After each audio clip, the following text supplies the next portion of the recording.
Isipin mo binoto ka ng tao. Sinuweswelduhan ka ng tao. Ngayon yung mga kasama mo, nababanggit dyan sa korupsyon ng flood control, gusto mo protektahan? Gusto mo hindi lumabas yung mga dapat lumabas? Gusto mo ayaw malaman ng tao, yung mga dapat malaman ng tao? Tao kaya nagpapasahod sa inyo. Doon siya binas talaga ng todo.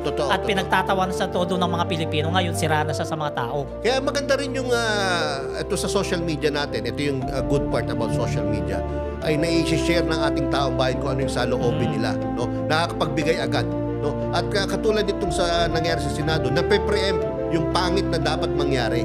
No? Although pangit yung nag-resign si Senator Lacson, pero mas pangit kung pati si Tito Soto ay papalitan dahil lang gusto nung ilang senador na to na hindi maungkat ang kanilang mga ginawa tungkol sa insertion sa budget ng 2025. As a matter of fact, no, kasama ang religious groups sa talagang nagpakita ng displeasure or disgusto na dapat magpatuloy ang mga investigasyon diyan sa Senado at hindi magkaroon ng mga backdoor deals na hindi alam ng taong bayan.